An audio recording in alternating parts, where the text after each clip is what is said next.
You listen to me. You listen to me. Listen to me. You listen to me closer than you've ever listened.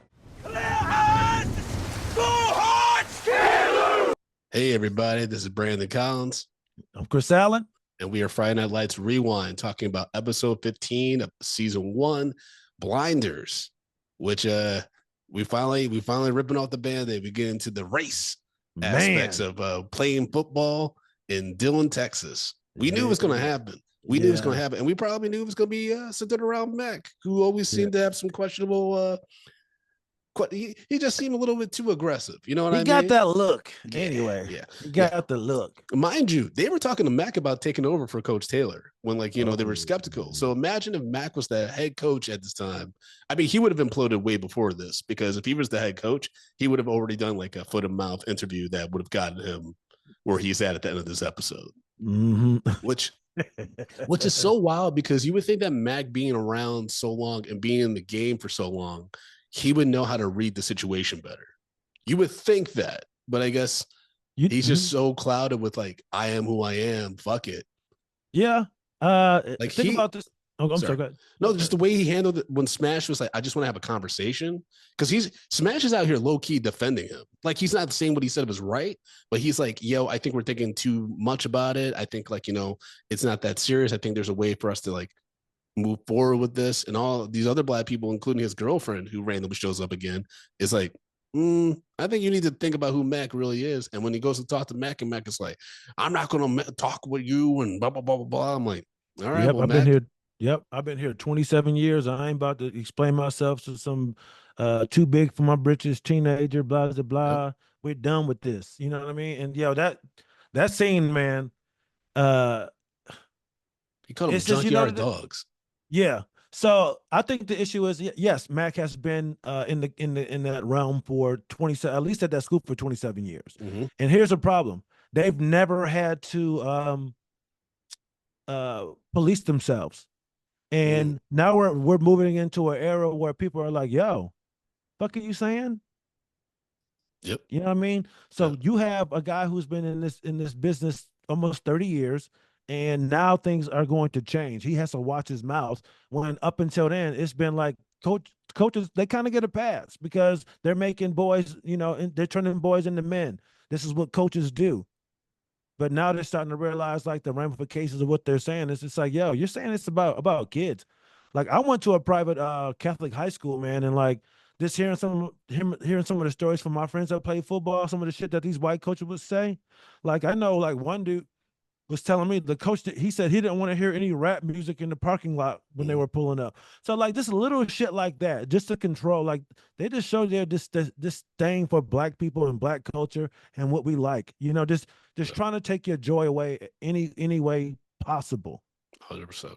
You know what I'm saying? Like this episode is crazy, and it's another one that's very triggering for me, man, because I've been in Smash's shoes where like, you're not really defending it. You're not defending what he's saying, but you're telling people to not make a big deal about it. Because at the end of the day, Smash is a he's a baller. He just wants to play.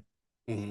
And this is where white people go wrong, because you have people like Smash who don't want to focus on little stuff like this. But all those people are typically asking for is recognition and a dialogue. And what's important about that. And he wouldn't even give a man. And that's the thing about white men in America around Mac's age. They don't want to have to answer to racism. That's what Patrice O'Neal. They don't want to explain anything about where we're racism. At now. Yeah. It's very indicative of where we're at as a society, where it is. White people had to reckon, in education and things like that. Your children and their grandchildren were having to reckon with our racial past and like the terrible things we've done, not just to Black people, but to several people of color. Including the Jewish community. And they were just like, I'm tired of us feeling bad. It's like, you don't have to just feel bad, because you shouldn't feel bad if things are better, if things are improving in the right direction. Right. But it's like, not only are our kids feeling bad, but they're also being disadvantaged because of DEI and all this stuff. And it's like, it's like, crazy, okay, man. It's okay. It's like, okay, fine. But at the end, at the end of this episode, Mac realizes, hey, there's only one of you, and you need this whole you need this whole team. Yeah, and you talk about when 10 of those kids walk off the field, like, what are you going to do? Play all those positions, Mac? Exactly. And we were talking about coaches nonverbals. The way he Taylor. shifted his hat, and he was just saying fucking Mac McGill, just the way he did it. Mac, your fucking mouth did this. See, I knew this was gonna happen. Mm-hmm. He said that with that. God damn it, Yep. without saying anything. Yeah, Coach Taylor's face when all the kids started walking off, it's like he's mad, but he also is like, this could have been avoided. You know what I mean? Mhm. It's so wild. And you know you're gonna get into some shit. You should be prepared for some shit to happen Yeah. when you do a DMX needle drop. It Yeah. was like, Lord, give me a sign. Yo, that was So wild. I was like, yo, DMX is the only dude that can have bops where he's just screaming at people. he's screaming, yeah. So and it's supposed to be like inspirational and shit. He Yeah. how do you think coach feels deep down inside? If you had to assume. Mm, Because he's a principled person. yes. Yes. I Do you think think no, I think so. I think coach has done the work where he has the ability to coach knows right from wrong. And I think he right. has the ability to see, and this is how I feel about myself sometimes. Like I've been around so many people and like tried to learn so much about different cultures and different life experiences where I'm able to like empathize or understand another person's point of view that I may wholeheartedly disagree with or think is really fucked up. But it's like through generations and the way that you were brought up and all these things, I can see how you have this mindset. It's not right and it's not good, but I see how you became the person you are, right? Mm-hmm. Mac has never done that. To your point earlier, Mac has never had to do that work.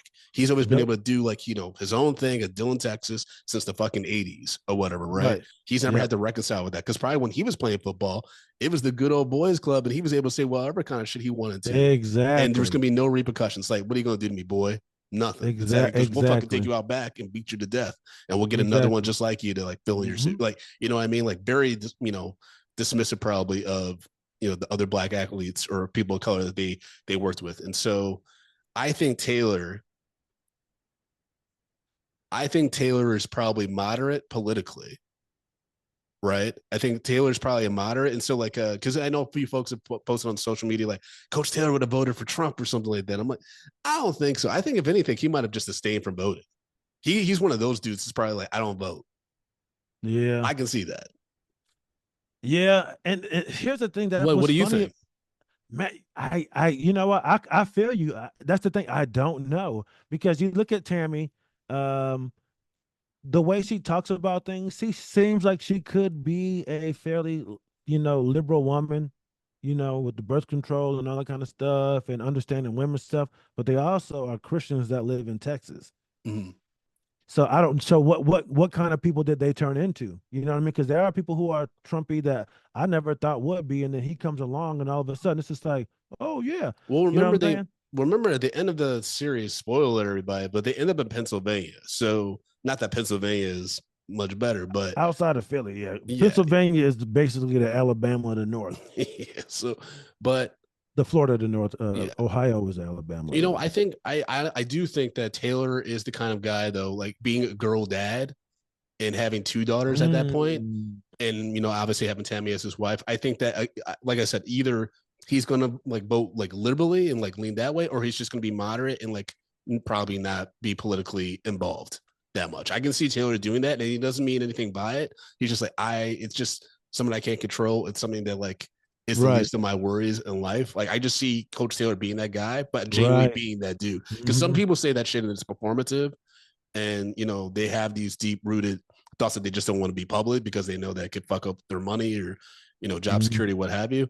But I just think being Coach Taylor and what he does and what we've seen him do up to this point, it would be so hard for him to be problematic, secretly problematic or racist. It'd be so wild. Yeah, yeah. You're right. You're right. Yeah, I think he would be a Kamala guy. He could be a Kamala guy, Yeah, but he wouldn't say anything, because I think people would expect this white football coach in Texas to be a super conservative, flag waving, I 100%. love America. Yeah, yeah. And that's why I think again the human element. I think Mac hasn't done that work where people Mm-mm. like clearly like we haven't seen enough of Mac until this episode really to make this judgment, but it's like very clear just how he talks to Smash and he handles the situation. Like, he's just not that dude. He's not the dude who has the goodwill of the community, who has people that can give him the benefit of the doubt, because, that's what Smash's random girlfriend basically says is like, do you know this guy, like, the defending? You know what I mean? Right. Like, Mhm. I Yeah, used to that's say as a joke, because I got this from like I think a Judd Apatow movie or something like that, where like, sometimes I have servers or like bartenders, they like, help me out, provide me my drink or food. I'm like, thank you, you're a hero. And my wife was like, you gotta stop saying that to people. I was like, what do you mean? She's like, because you don't know them. Like, you're just saying that. I know you're being, thinking you're joking, but like, you shouldn't do that, because you could be co-signing someone that's really fucked up. And I'm like, fair point. Fair oh point. wow. Like, especially in comedy, especially as a producer and stuff like that, like, I work with some people and then they ask me for like referrals to like this producer or this venue and stuff like that. And I've been very, very mindful of that and careful with that, because like, you don't know how people are outside that one show you do with them. You know what I mean? You don't Yeah. know how they carry themselves, how they interact with other people. I think from the beginning, Coach Taylor's always been skeptical of Mac, not just because he was going for his job, but because just Mac is very arrogant and isn't very open to new ideas. Right. And Mhm. so, when Mac does that disastrous interview at the beginning after the successful playoff game, the game they just did that gets them into playoffs, the black coach one whispers into Taylor is like, you need to stop him from talking. And then Coach Taylor then goes and has to like pull him and say, hey, Mac, I need to talk to you, whatever, which shows the dynamic too of the team. Because why couldn't that black coach who hears Mac putting his foot in his mouth immediately grab Mac and be like, hey, we got to talk to you in the back? That means that Mac probably would have been dismissive of that guy. And so he had to go to Coach Taylor to then be like, you need to pull Mac away from that journalist. Yeah. That's what that scene told me. Because they didn't need to Yeah. have that coach whispering. They could have just had Coach Taylor overhearing, but they had the black coach, assistant coach, go to Taylor and be like, hey, you need to get your boy. Yeah, he's saying some shit. Yeah. He's saying some shit. And I think if he would have stepped in, it would have immediately looked like he said something wrong. And I think him, going to coach, it's like he's not going to argue with Coach Taylor if he asks him to come here. And like maybe if coach does, if it's another white dude, it could possibly get looked over. Mm-hmm. You know what I mean? It could possibly get looked over, but it obviously does not. Yeah. And then the Riggins smash racial dynamic comes back into play that we hadn't seen since the pilot episode, basically. Or since when Tyra and Smash were almost hooking up, Riggins kind of lost his shit, because Riggins is the dude. I wrote this down. Riggins is the dude that genuinely doesn't like stress about race shit, right? Like, it seems like he genuinely doesn't give a fuck about it, but Right. that comes from a place of privilege, right? Because even though he's trailer like park living, like desolate, like fucking low barrel, people outside of Dillon, Texas would be like, you're trailer trash, country bunking motherfucker, right? So he's the kind of dude who would vote for Trump because of like the economy. He's like, I think Trump's going to get us the jobs and stuff like that.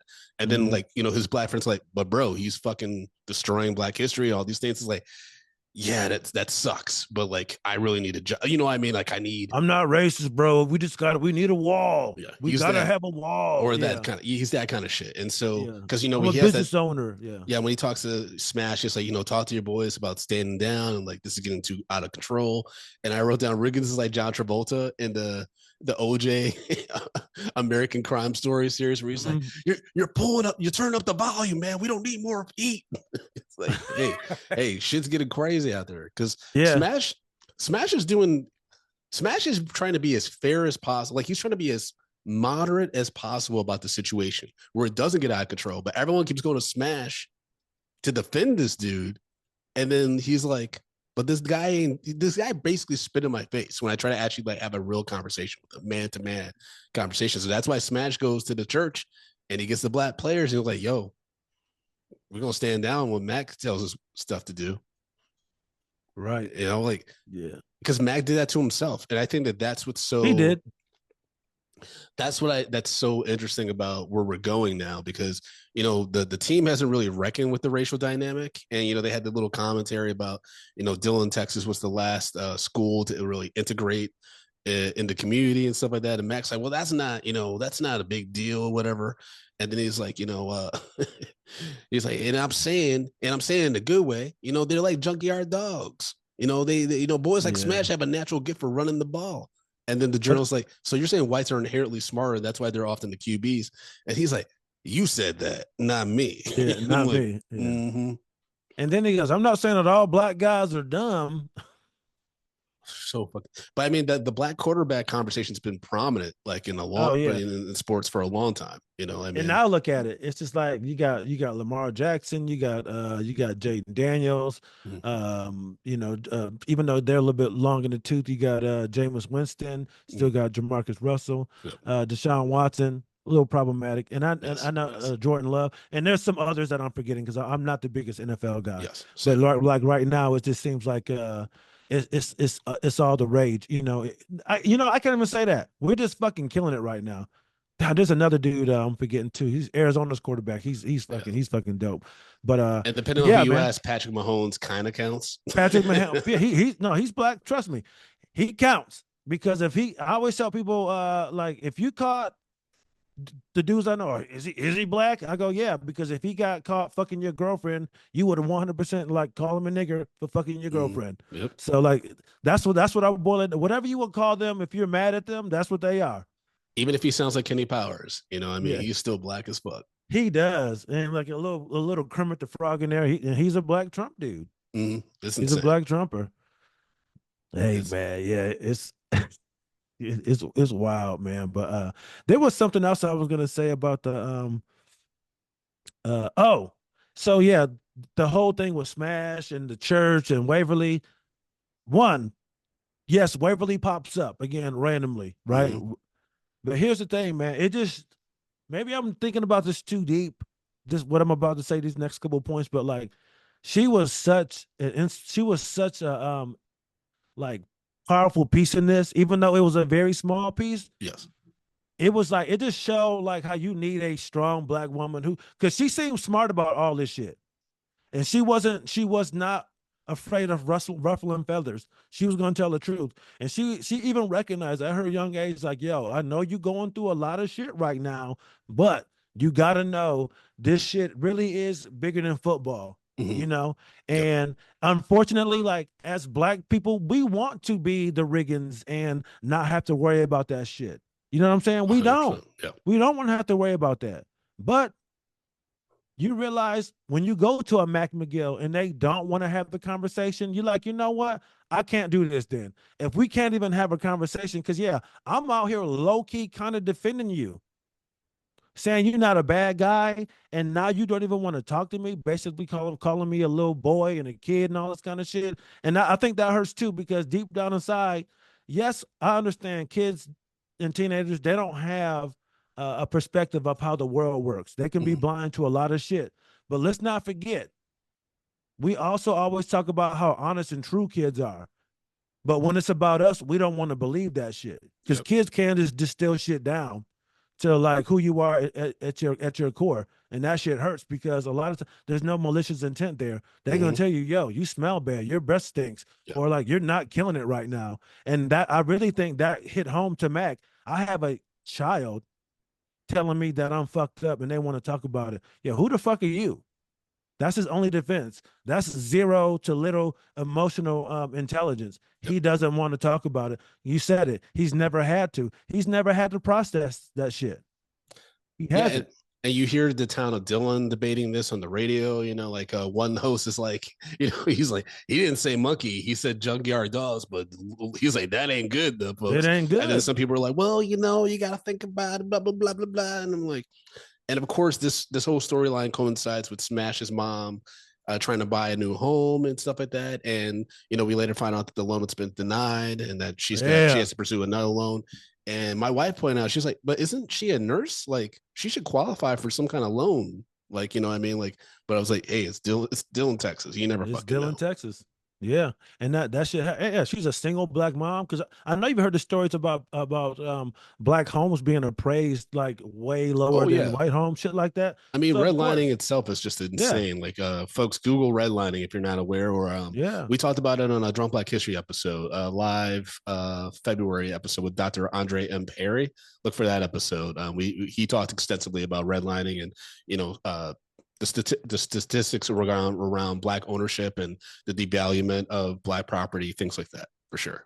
Yeah, I watched Roland Martin. I watched a clip of him on the Dave what's his name? David Patrick David. Okay. He's like a right wing Iranian dude. Okay. I fucking hate him. But Roland Martin had brought up this whole thing about the devaluing of black homes and like the Patrick Bet David was trying to like, oh, that's you're just picking one case out of a million. He was like, no, they just did a study about it. He was like, there's millions of cases. And he was like, well, I need to look at all the cases myself. He's just like, you asked for proof. I give you proof. Now you don't want to believe the proof. Now you want to read all 1 million cases. He goes, it's been proven it happens all the time. And this guy just doesn't want to believe it. It just because it destroys his entire argument. Yeah. You know that we're focusing on this one little story and this doesn't happen. But to go back to the show, man, like, do you see how much like pressure one that these Dylan Panthers as players as kids are under? It's a lot of pressure. For sure. And then as a black player, this shit going on, it's just like, yo, he shouldn't have to deal with this stuff. Single mom, he's got to work. And now you got a ignorant ass white coach saying dumb shit. And in these situations, they expect the kid to be the adult in these situations and sweep shit under the rug and be okay. Like that shit doesn't happen the other way around. Y'all not asking white parents and kids to sweep shit under the rug or let shit go when a black kid does some shit. No, y'all going to the news, y'all telling people, you know what I'm saying? That's just crazy. But for us, it's like, hey, like the scene with Riggins coming to him, bro. Like I had to deal with that shit so many times in the military. Yeah. And I think one of the most powerful words in this episode is when he told him, he was like, yo, to be honest, we're not even cool like that. Yeah. This football shit brought us together. I can't tell you, bro, how many times I had to tell a motherfucker wearing the same U.S. Air Force uniform in my shop. We both NCLs. Yo, nigga, I don't even fuck with you like that. If it wasn't for this, you and I would not even be talking. So let's set all this shit aside and get this done. We don't like each other. Yeah. We don't fuck with each other. We just wearing this uniform. So let's just get this shit out the way. And I think that that's something that is lost. Not saying that, it doesn't feel good to have to go through situations like this, because I've been through similar situations, especially growing up in Ann Arbor, Michigan, right? But I think it does help you grow and learn how to navigate working with people that you do not get along with, right? It does. And being able to read how to handle those relationships at work, personally, all that stuff. Because I think that that's what was great about that conversation, which is, Smash is like, he's like, yeah, like I'm advocating for this dude. I don't even know Mac, like on a human level. Like I've never actually talked to him outside of him being my coach and just yelling at me to do stuff and give me words of encouragement here and there when I'm actually executing well. You know what I mean? Like he doesn't know Mac the way he knows Coach Taylor, and he knows where Coach Taylor's heart is, right? So then he tries to go to him and have a Coach Taylor moment with Mac and maybe get to know a little bit about him. And then Mac is just so fucking rude and dismissive and stuff like that. And I think kind of going to what we were talking about last episode with like, dealing with our parents and who will struggle to articulate themselves or handle stressful situations because they're not maybe seeking therapy and things like that. It's like, hey, at a certain point, if I'm coming to you to kind of like establish like we need to reevaluate our relationship, here's how we can move forward, and you immediately cut me off or dismiss me or make me seem like my concerns and my wants are invalid, it's like, okay, well, I try my best. Now you're on your own. Like now you lost a key advocate that you kind of needed. And it sucks when you see people doing that to themselves, because you're like, all right, I don't think you're seeing how this is going to play out, bro. Right. Because, between Mac's non-apology apology, where he even told Coach Taylor's like, what's done is done. No apology is going to change that. And then his half-ass apology made it actually worse. Yep. You know what I mean? It's like, okay, well, I don't know what do you expect to happen, Mac? You're not going to just be able to do your job. Like, it's okay. I mean, and I think that that's why so many things are happening in the real world right now, where dudes like Mac could get away with shit like this without any consequences. Like they're putting up guardrails for dudes like Mac to be able to say wild shit and do wild shit, and there's no repercussions. Or if you do have any backlash, they're able to like tamper that down very, very quickly. Yeah, right. Exactly. I mean, it's yeah, and it sucks. And it sucks when you see that actively happening, especially as a black man, because you're like, we just want to live our lives, man. We just want to do like things that make us happy. Like at the end of the day, these kids just want to play football. Exactly. They just want to play football. Just They want to play do. football and like hopefully have careers that allow them to take Right. care of their themselves and their Exactly. family. That's He all just they want want. to, yeah. They just want to ball. That's it. They just want to hoop. They just want to hoop, play ball, whatever it is. That's all black kids want to do, man. But like our society just doesn't allow it. You know, I just realized that this episode does so beautifully, and I don't What's even that? think. I think it needs guys like you and I to kind of like realize this and be able to bring it to discuss it for the audience of our podcast. And folks, please leave us a voicemail at 347-454-1501, because this episode does such a great way of showing the black and white experience and how different they are. Because Smash's storyline is dealing with this shit along with his mom, like trying to like have this home where they can get out the hood and like have like a nice suburban home and things like that, or at least what is categorized as suburban in Dillon, Texas, right? Right. Then you have the other storyline with Searson and Julie and this powder puff fucking game, where you have these white kids just getting to like play this silly game and shit like that, and it's all fun. And like, you know, Coach Taylor gets to marvel at the fact that Julie's playing QB at one point. Yeah. All these this almost carefree. They get to just play football. The girls just get to play football, and Tim Riggins and Matt are having fun coaching, and like, you know, Riggins loses and he's got his glasses, like, shit, what the hell? And you're like, Smash is over here like, the coach of my team is racist. Like, yeah, right, exactly, man. I did a show last night at Common House. I think there's Common House in New York. It's like a social club. It's like a private little club. They have them all over the place. I think. I'm sure there is one. Do you know Makala? She's a comedy producer. Makala. Yeah. Well, she had one at Common House in I think it might have been in Brooklyn or something like that. But I went over there one night with Norman. But anyway, what the fuck am I talking about? I did a show there. It's kind of a like a kind of a uppity spot. Okay. Yeah. You know, because it's a private club. It's really nice in there. So yeah, I'm doing this show for these white people, and I open up talking about how like I was just like, y'all really just live in a different fucking world than everybody else. 100%. I go, look at this place. I go, y'all created a place called Common House where common people aren't even allowed. And something I did not want to get into, the building that this place occupies is Vinegar Hill. Vinegar Hill was the black area in Charlottesville. This is where the black newspaper is, and now it's an exclusive like white hippie country club. Yep. Ain't that it's like it's wild. And it's just like, and it's a bunch of liberal white people that go there. You know what I'm saying? Now, is it as devilish as fucked up as Monticello, which is a plantation? No, but it's like it just shows you the varying degrees of white supremacy. You know what I'm saying?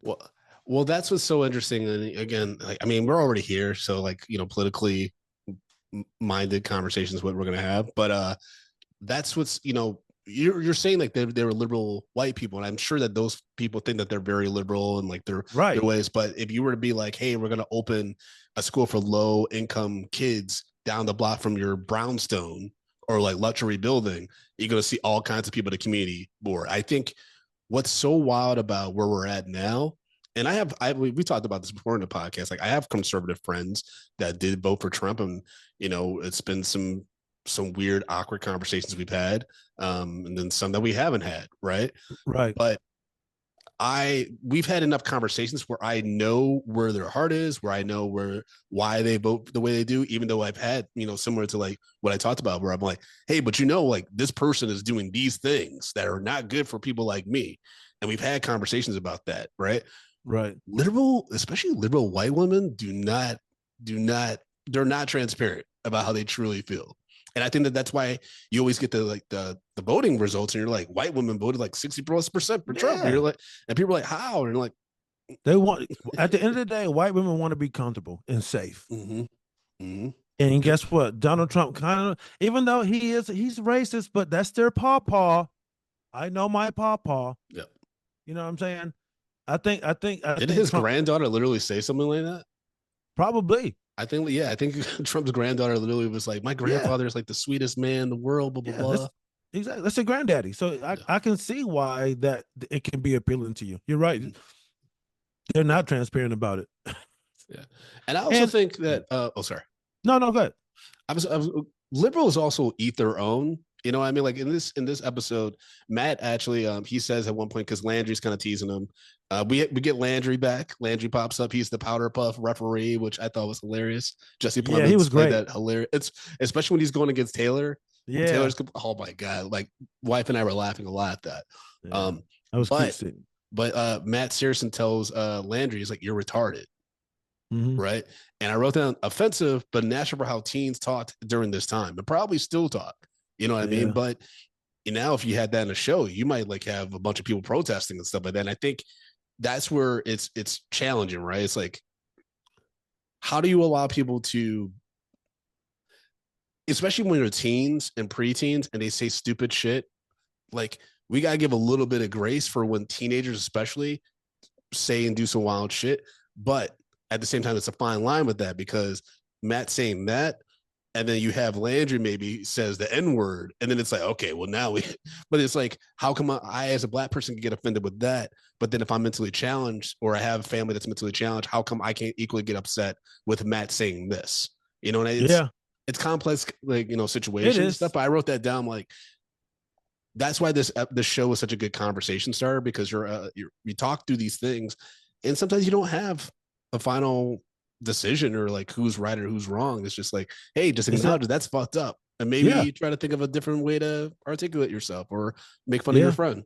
Yeah, it's just I mean, it's really indicative of life because not everything is black and white. There's a lot of gray in everyday life, and it's funny that you bring up that word because the producer last night she was like, "Did you notice you said retarded?" I was just like, "I did." She was like, "Yeah, you said it." I was like, "I don't really use that word. I don't even know how it even slipped out last night.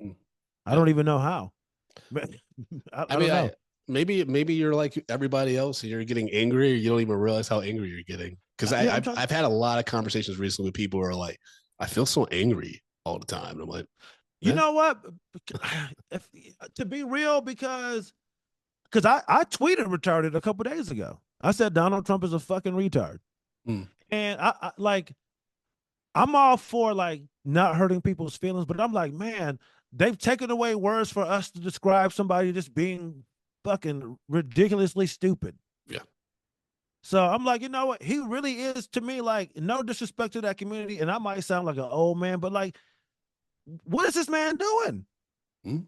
And Yeah. I also do it from a point of like I see myself as a more liberal person, and they're so okay with these offensive words. So like what I like to do is use the words that they say are okay against them. Mm. Like like did you watch Bill Burr's latest special? Yes. Yes. So you remember his old F word bit? Mm-hmm. Yep. I have been saying that for years.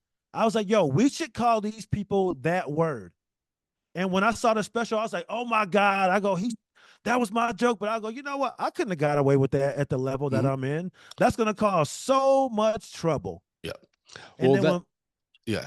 Yeah. Yeah. You're and right. You're right. you know He's able, like, yeah, white guys are able to get away with he saying got away certain with it. things. Yeah. And you know what's weird, wild, like a parallel to bring it back to the show. I actually wrote down the scene where Street, because Jason Street goes back to school in this episode, and you see him in science class trying to dissect the frog, right? Oh And like, yeah. he because of his disability, he really, really struggles to cut into the frog. And the teacher is like, "Hey, you can just observe. It's all anyone expects, right?" And you see the Ooh, hurt in Jason Street's face. And I wrote down, you could use this scene to show folks what kind of empathy they have and why they should maybe consider having it for more people if they don't have it, right? Because right. what I would do in this scene when I showed that, if I showed that like to a class, I'd be like, okay, how are people feeling about for Jason Street in this moment? And if people are like hurt or sad and blah blah blah, like expressing empathy towards Jason Street's character, right? Which I'm sure majority, if you showed this to a very diverse class of kids, they would all be like, I feel for Jason right now, right? Yeah, Mm-hmm. okay. Oh yeah. How would and then be like, okay, how would you feel if that was Smash? Ooh, You know what I damn. mean? Like, how would you feel if that Yeah. was Smash dealing with that? How's that change That's your feelings? yeah. And That's have a fucked up. conversation about that because I realized like I felt so sad for Jason Street in that moment, and then I'm like, I wonder if people like I would feel that sad for Smash because we've seen in the original Friday Night Lights movie, Booby Miles basically he deals with not like he's paralyzed, but a career-ending injury, right? Mm-hmm. And so it's like, but there, it's going to be different levels of empathy and how people care, right? Right. And Yeah. that this episode, man, was a roller coaster of emotions. Yeah. Roller coaster of emotions. And when you actually sit down and break it down like we are now, you realize there's some heavy shit at play that was like levied by some comedic moments with the powder puff game and stuff like that. I did write down about going to the powder puff game real quick. I did write down Tyra would be, she's fucking crazy. And she's not exactly my cup of tea for like what I find attractive in a woman. But I was like, you're not going to have a dull moment in a relationship with Tyra. Oh, absolutely not. You know what I mean? It's always going to be an exciting, weird situation. It's going to be, you know what? Honestly, I think like I'll say I could be wrong. I think like this sounds mean, but I think she would be easier to deal with in the long run versus Minka Kelly, because I feel like Minka's character, she is gonna find shit to complain about because I just feel like that's the type of woman she would end up being. But I think Tyra, like, yo, as long as you come correct, you're okay. But the moment you fuck up, I'm gonna get at you. Now, what I think where the crazy's gonna come in, it just depends on what it is, because she has a fucked up upbringing. So it could be something where you're like, yo, this woman's crazy. All I did was this, and she's mad about, but I feel like for why am I drawing a blank on her fucking name?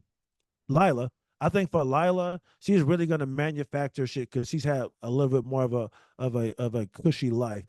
Could be wrong, but and she doesn't like being called out on it, because remember, like, Tyra goes in on her, and she got later. Yes. What's she say to her dad or to Street? She's like, "Am I a goody two shoes or blah blah blah, like prissy girl or whatever?" Okay, who was that? I think that might have been to Street. I think so too, but it was also kind of like, yo, she was like, crying. Read the room, girl. Like, wait, did she say that to her dad? I think it might. I didn't write down who she said it to, but I just remember that like, scene now that we're talking about it. I'm a goody two shoes daddy or something. I think that might have been with their dad or something, but she was definitely crying about it. Yeah, because everybody does see her life as cushy, very privileged. Yeah, pretty, very, very privileged. So I feel like what she complains about is going to be completely different than what Tyra. Like, I feel like Tyra is like going to hold somebody to a standard of, like, again, maybe kind of weird for some stuff, but I think she's looking for somebody just to meet like real needs. Yeah. Real needs, and then like she's gonna have some weird pet peeve shit that she needs therapy for. But Tyra's gonna be like, you didn't get the right size ring, or why didn't we get the bigger suite? You know what I mean? Okay. On the vacation, we should get, but Tyra would be like, I saw you looking at the fucking waitress. It's like, no, I didn't. Yeah, I can see that for sure.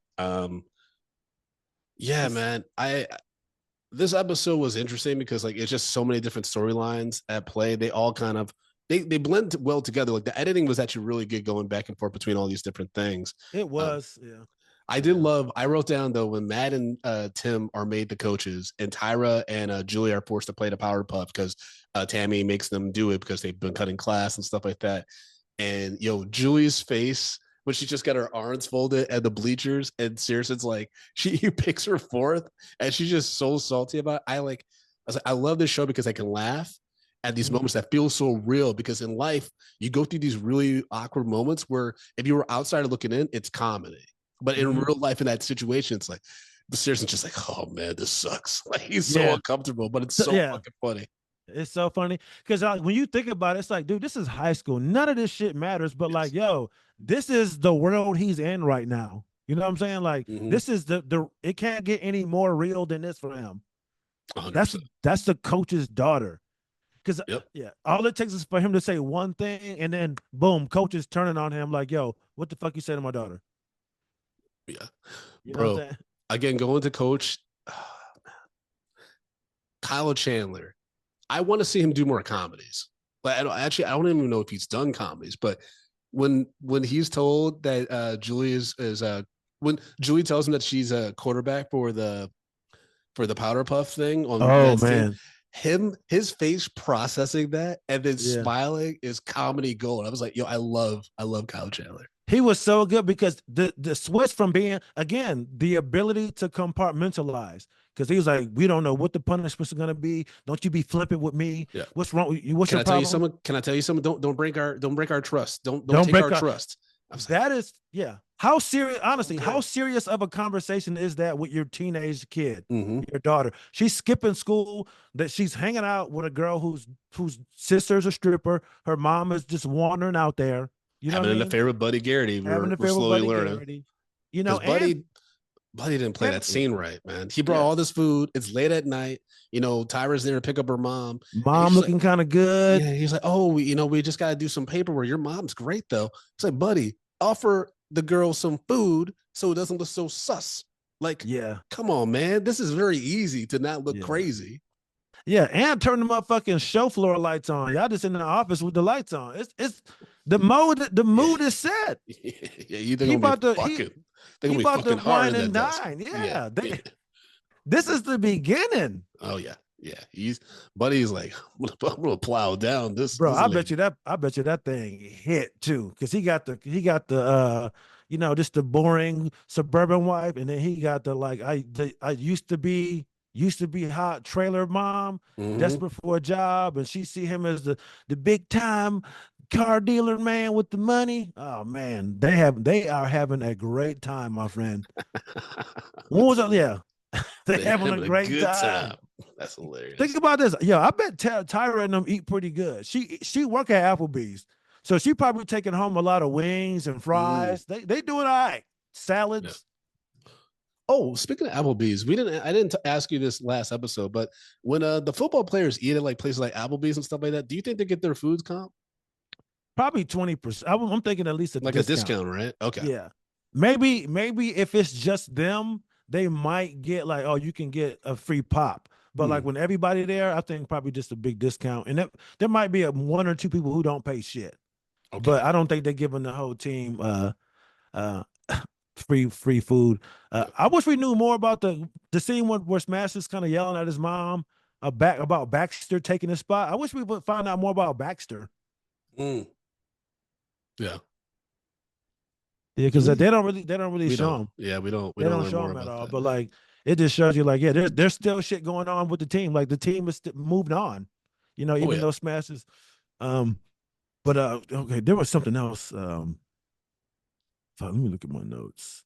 We didn't talk about Street being offered a spot to audition for the handicap. Oh yeah, the quad team.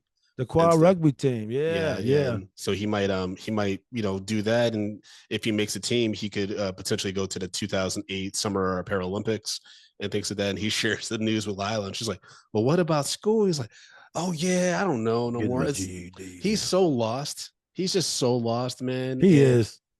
We know how the story ends, but like, yeah, it's just a matter of time before Street and Lila are done, and Street just does his own thing. Yeah, but I mean, man, I feel for him because it's like their lives got uprooted, man. Yeah. Because they were going to be the All-American couple, man. They really were. They're both good looking. He's about to be the quarterback, all that shit, man. And it's over. It's over. Mm-hmm. And 100%. I was happy to see her kind of like have that conversation, like, yo, what about school? Like I still haven't even, finished high school. I haven't done this. Like, yeah, we talking about getting married. I'm glad to see that there's some levity, Well, because she in a different, like similar like mentality as her parents have, but now she's starting to do it, like, advocate for herself and realize kind of what she directly wants, and realize, like, noticing now this isn't going to align with what Street is, because Street doesn't quite know what his path is, right? Mm-hmm. Lila still knows, I want to go to college. I want to get my degree at the very least, right? So if Street already is misaligned with that, then we're going to have bigger problems, right? And so that's just coming to light in a different way than like the way that Buddy and his wife are coming at it, right? And so, I think Lila's just slowly realizing that they're just not aligned anymore. Like their lives are just so different. And, it's not that she doesn't care for Street or that she doesn't want him to be successful. It's just like, hey, we're not synced up anymore. I think she just felt obligated because of all the fallout with Riggins and everything like that. But it's like, clearly your paths are just going different ways. And that could have happened even naturally. Let's say like Street is still the star QB and stuff. Oh yeah. But the same when they go to college, that Street's not going to meet, a different woman, or she's not going to meet a different guy. Yeah, or even exactly. experiment and maybe they flip, sexualities. Who the fuck Yeah, knows? Like yeah. so many things could happen, bro. You know what I mean? So many things can happen. You're right. It's just like that was a weird time in high school. High school too. Did you have a girlfriend when you were graduating? When I was graduating high school, no, I Yeah, was single. because so I'm pretty sure you knew people and friends who were they had to make that choice. Like, what are we gonna do? Oh You know yeah, what I I mean, mean? my girlfriend before that, she broke up with me. Yeah, because she was a year older than me, and so yeah, the summer when she had between graduation and going to college, yeah, but she broke up with me. That's a smart thing to do. Yeah, I mean, it was terrible timing for me because I just my life was being uprooted in a very drastic Yeah, way. But she had to do what she had to do. yeah. Do you know what she's up to now? I mean, last time I checked on Facebook, I think she's married, she got a kid, like she's doing her See, thing in yeah. Michigan, you know. Just chilling. Just Same with mine. She's married. She's I think 2 kids, and she's a breast cancer survivor. okay. You know what I'm saying? So like, yeah, she's doing her thing. You know what I mean? But at the time, you feel like, yo, my life would I need to be with It this was tough. person. Yeah, it was tough. Yeah, yeah, Especially even like yeah.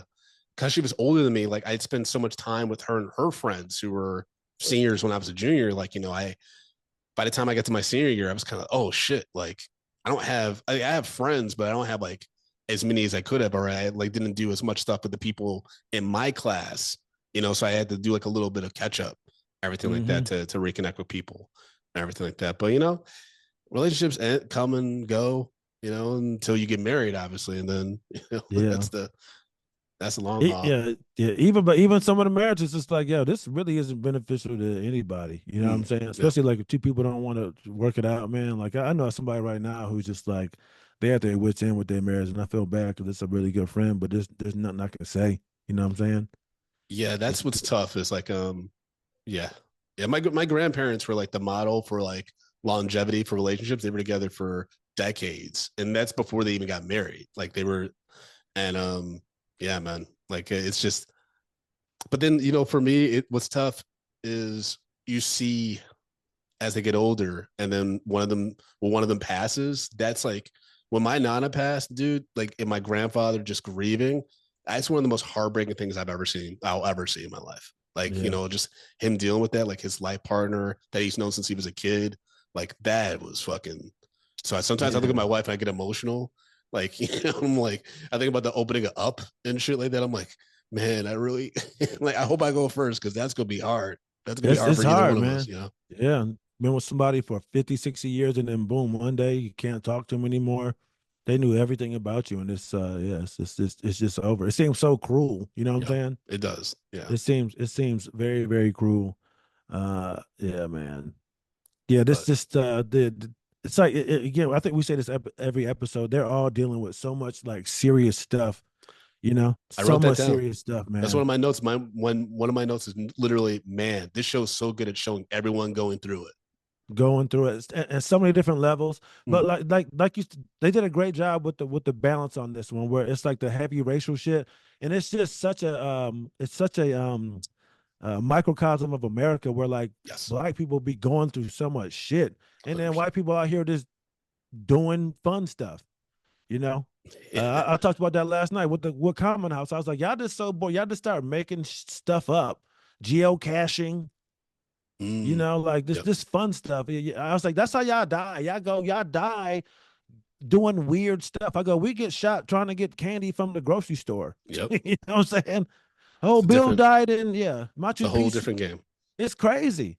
Yeah, I was like, Completely y'all different. live in a different world. Yep. Like sometime in the I'll be walking around DC and there will be some wild racial shit going on. Like a few years ago with all the race riots and stuff like that. Mhm. And not that you have to think about it all the time, but like you just see white people out getting ice cream and laughing. And again, you don't have to dwell in it. And maybe they were like, you know what, I need a break. But so many of them just seem so just like carefree as to what's Yeah. going on in the world, man. It can be disheartening at times. You It know what I'm can be. saying? It can be. But folks, that's why we watch shows like Friday Night Lights to, escape reality for just about 45 minutes each episode. Yeah. And Do you yeah, what happened? do you feel like episodes like this kind of alienate people, or do you think it really like shows the show what it's worth when This it? show, dude, this episode shows what this show is capable of. Yeah, that's Like the how I feel. conversation, like this conversation, I think is so powerful. And I think that this I think that's what makes this show great. I think Yeah. being able to like have these kind of conversations and have people like, show these characters going through this stuff on screen in an authentic, realistic way. I think that's why it's one of the greatest shows of all time. Okay. Dude, we didn't talk about the meeting that Tammy tried to have. Oh yeah. We can talk about that real quick. Yeah. So how do you feel about her intentions? I mean, her intention was okay, but like, you gotta get some allies. You gotta get some teachers and other people involved in that. It can't just be Tammy Taylor because she's the coach's wife and the school counselor trying to like moderate this conversation. Yeah, good ideas, poor execution. Poor execution. Yeah, she knows it. She was crying at the house later. She knows. She knows she botched that. And she tried. It's also. Go ahead. Sorry, you can't get a bunch of teenage boys together. Like, and it wasn't even that big of a group. Like, she said about low attendance, but you can't get a bunch of teenage boys around you looking like Tammy Taylor and trying to get them to talk about racial dynamics and stuff. I would be like, man, Tammy Taylor's a bad motherfucker. I would be wearing my backpack on my lap. You know what I'm saying? Tammy's a backpack on the lap because I don't want you seeing this. And just listening to the guys talk to each other and how it was getting physical. I just love how Waverly she was like a little woman out there. You know what I mean? Yeah. Just a little Nubian princess. She fucking held her ground. She really looked great this episode. I was like, did they recast her or they just like step up her makeup or something like that? Because she looked great in this episode. Yeah, I think they're trying to show that now she's starting to get her legs back under her. I think before it was like, hey, she come back from this kind of like mental institution kind of thing. And she had a mental breakdown. So I think they're trying to show like she's starting to get her shit back together. Okay. I just saw her in something recently. I can't remember because I was like, wait a minute. I go, that's a Waverly. And she still looks just as young. Nice. Still looks just as young because that's what threw me off. I go, this can't be her. I go, she does look a little more mature, but I was like, she looks super young. But I give it to Tammy for trying to do that. It was it's poorly executed, not well thought out. And I thought this was funny. So this was what, 2008? Yes. Yeah. Did you hear what the white kid was saying? He was like, we can't even say anything anymore. Yep. That was almost 20 years ago when that shit started. And what's funny now is like when you talk to people about 15 years, oh man, back in the day, you could say anything. And I remember telling people at that time, I go, yo, in 15 years, y'all gonna be talking about how great a time that was. Even though right now you're saying you can't say anything anymore, people are so sensitive. It's just funny how like, even back then people were fucking sensitive. But when we look back, we're gonna say nobody ever got offended. Yep. You can say what you wanted, and that was not the case. Nope, not at all. Not at all. Not the case. All right, let's start rating this episode. Episode 15, season 1, Blinders. So, folks, if this is your first time listening, we do various ratings. The first one is on the bench recommendation. This could be for an actor or a character that just was egregious this episode. Maybe it was a poor performance or just poor actions. But do you have an on the bench rec for this episode? Yes. I'm gonna give you my. We know who it is. I think we both know who it is. I'm gonna give you my right wing bench. Smash Williams for being sensitive. Obviously, Coach Mack. Yeah. He's out. He was so out of pocket this episode. Could not read the room. Whack McGill. he could not read the situation well at all, and that just showed his true colors at that point. That the fact that he wasn't even willing to, excuse me, right, bend and grin it and fake it at least to just save his job. Yeah, that just shows how arrogant he was and how dismissive he was of these young black men's concerns. He's just like, do what I tell you. Yeah, like if I saw those kids, because he could have saved it. He possibly could have saved it. When they take off their helmets before they walk off, he could have been like this. Like legit, like, guys, I'm okay. I'm sorry. Like genuinely, but he couldn't do it. I just think it's not in Mac's nature. But you know what I mean? Like that's something that Taylor would have done. If he saw that if he knew that he had done something or said something that offended his players so much and he saw them take off their helmets, he would have paused everything and been like, I'm sorry. You know, but Mac just couldn't do it. So yeah, he's on the bench. Yeah. And I like the fact that, Coach kind of let him make his bed. Oh yeah. Yeah.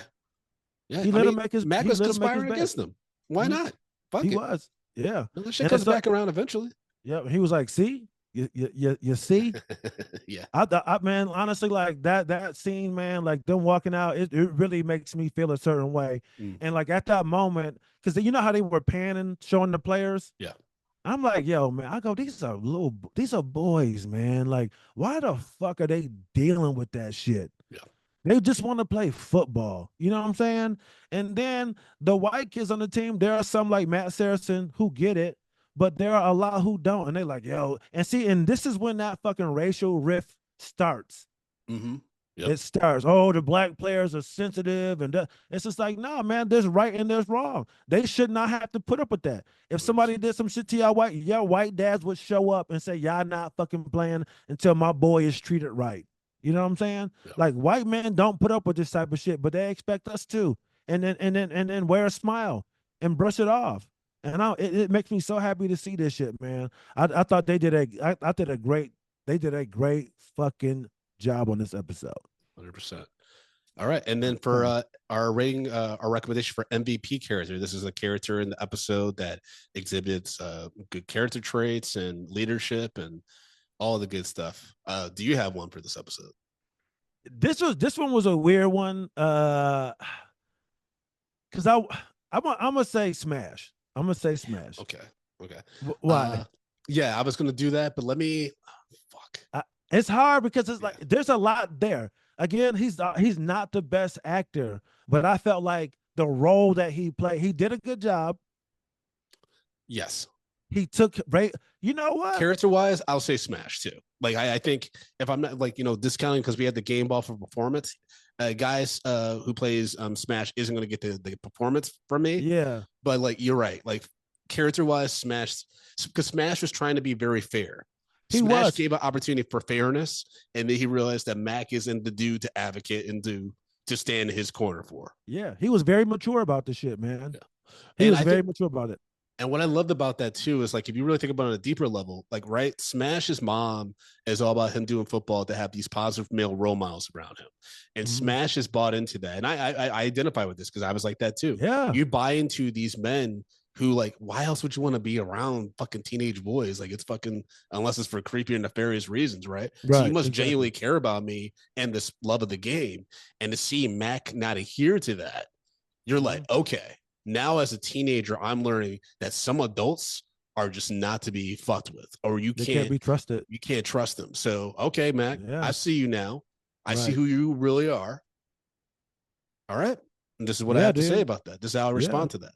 Bro, think about what Smash's mom is going through. Because look, Smash just got busted with the steroids. Yep. She initially thought that Eric Taylor had something to do with it.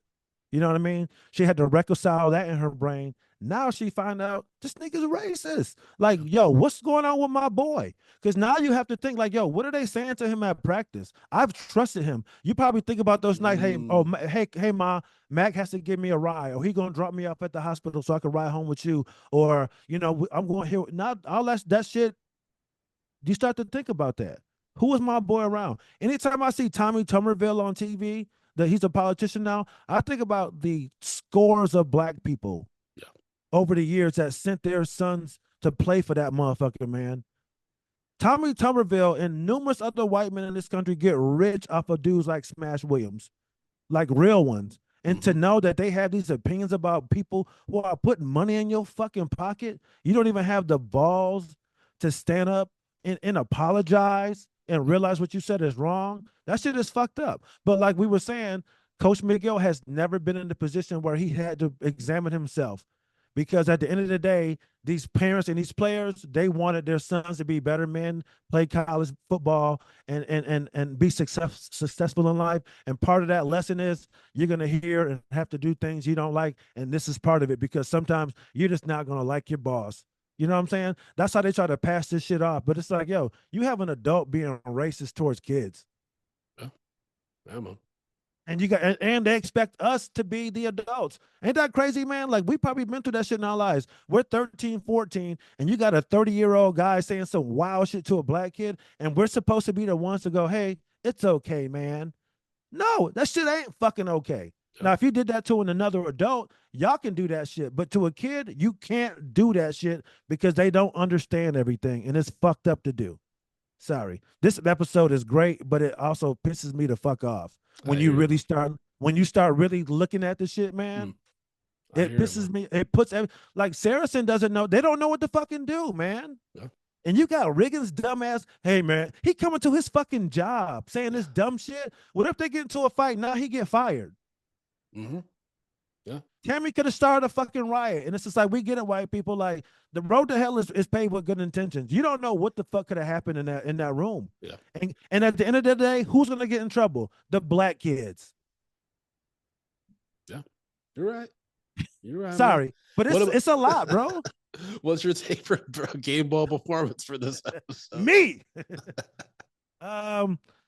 This was so tough, man. This was tough, but I might have to give it again, not in it a lot, but just the way Waverly mentored Smash. I think what was it, 2 or 3 scenes she was in? Every time she was in the scene, Smash had an epiphany and had to really think about things. Like, you know what? This is bigger than football. Hey, I know you're gonna do the right thing. I know this. I have to give it to her, even though she was not in it long. Yes. I felt like her performance was absolutely pivotal, great, and it really made the episode. Okay. For performance, don't like the character. You got the fucking on the bench rack, right? Oh, man. But you got to give it to Blue Duncan for Mac McGill, the performance of Mac McGill, because I wholeheartedly believe that dude was a piece of shit. He was not going to budge. Like, because that storyline only works if you buy into who Mac is. Right. And so I got to shout out the actor.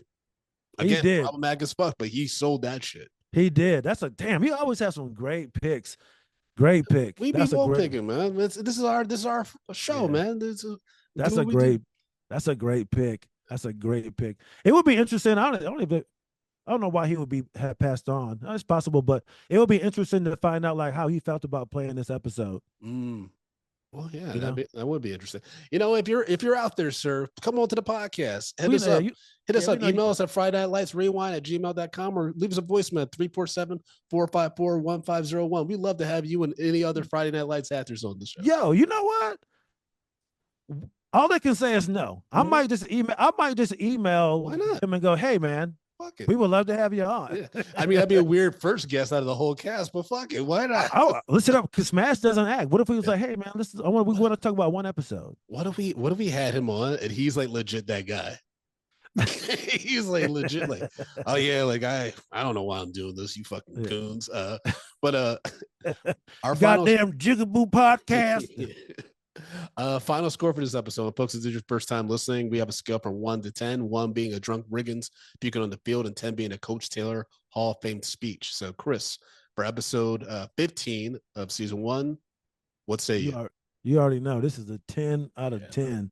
This is one of the ones where I was like, they are in a bag. What's the episode 15? It's at the right time, man. Yeah. A lot of shit has happened, and this really like, I mean, ramped everything up.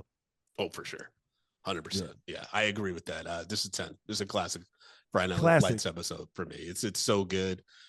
You just get to, we spend enough time with these characters to kind of know where everyone's at.